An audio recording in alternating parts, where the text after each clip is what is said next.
To make sense of the origins, timeline, and purpose of the National Association of Certified Professional Midwives, one must first look back to the history of midwifery in the United States to understand the decades-long sequence of events that ultimately led to the creation of this professionalized, direct-entry midwifery organization in the year 2000. The decrease in the number of direct-entry midwives and home births in the United States that occurred in the first half of the 20th century was due, in large part, to the multi-pronged attack on out-of-hospital midwives, primarily granny midwives in the South of the U.S. This was carried out by scapegoat public health initiatives, the politicizing and medicalization of the childbearing year, and obstetrical sexism and racism. A resurgence in desired home birth emerged in the 1960s and took true form in the 1970s as primarily white middle-class women, due to their privilege, were able to seek out bodily autonomy and control over their health, pregnancy, labor, birth, and postpartum period. However, the landscape of midwifery looked much different at this point, particularly in terms of race and class.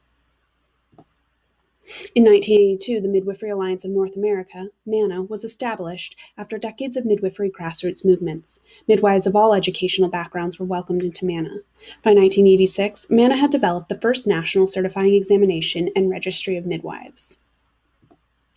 In the 1990s, a discussion emerged within the direct entry midwifery community about a possible need for a professional organization specific to their standards of practice. Certified nurse midwives, CNMs, could rely upon the American College of Nurse Midwives, ACNM, for practice standards and policies, while direct entry midwives of this time did not have a specific professional organization to support them in legislative endeavors and professional issues. From 1993 to 1995, MANA, NARM, and MEEK sponsored 5 certification task force meetings in which one of the tasks at hand was to develop a credible certification process for certified professional midwives, or CPMs. In 1995, the first group of experienced midwives became certified professional midwives through this process. At the turn of the century, MANA and NARM recognized that many entry-level direct-entry midwives were not pursuing membership, and NARM actually ran an ad campaign in the spring of 2000 CPM news publication that asked CPMs to join MANA. The new CPM credentials sparked more fervent debates about the formation of a CPM-specific professional association.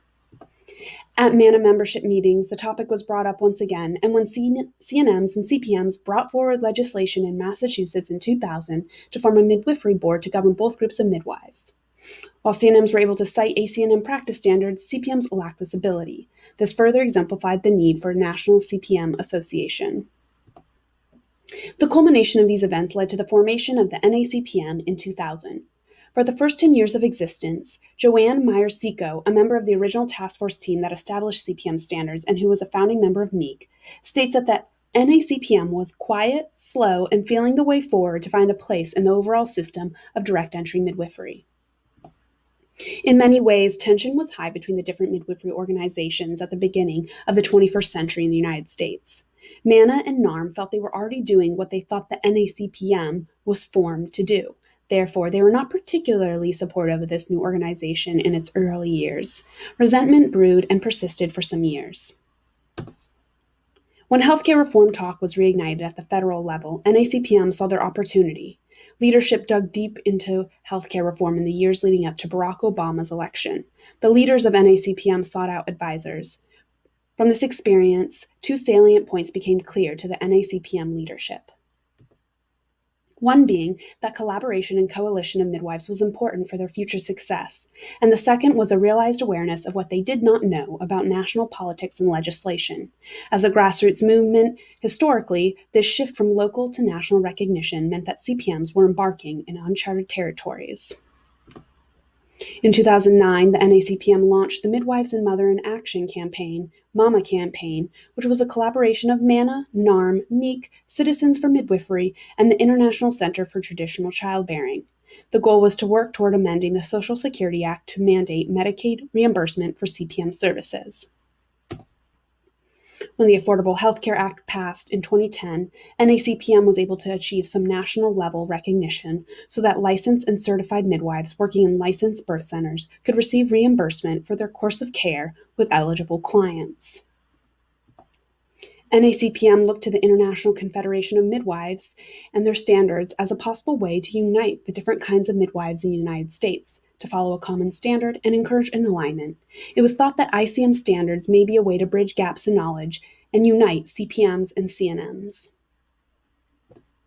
Ultimately, this led to a workgroup and face-to-face summit named USMIRA, or United States Midwifery Education, Regulation, and Association. The leadership of MEEC, NARM, ACNM, and NACPM met together annually from 2013 to 2016. USMIRA served as a way to identify the similarities and differences between the CNM and the CPM.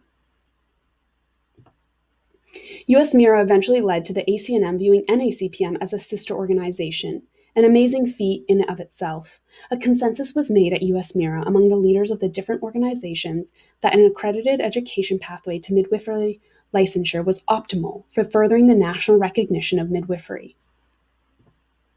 After USMIRA, NACPM began laying out a strategic plan. They aimed to 1. Establish a national credential for CPMs, 2. Envision all direct entry midwives of CPMs to create a national identity recognized in every state, federal government, and by third-party members, and 3. That the burden of the proposed accredited education requirement for licensure would not rest on the shoulders of the student. The first CPM symposium was held in 2012. The conversations and topics that evolved at this symposium highlighted the lack of and need for examining racism in midwifery education, midwifery professionalism, and midwifery care. The next symposium occurred in May 2018 and further explored racism and inequity. Now, in 2018, the NACPM states that they envision a primary birth care system in our country where all birthing people access care through a midwife, where place of birth is the choice of the family, and where all childbearing people and their babies have the same chance to be healthy, and that their purpose is to be a powerful, collective voice for certified professional midwives who strengthen and support excellence in the profession and influence birth health policy to ensure that all childbearing people and babies have a healthy start.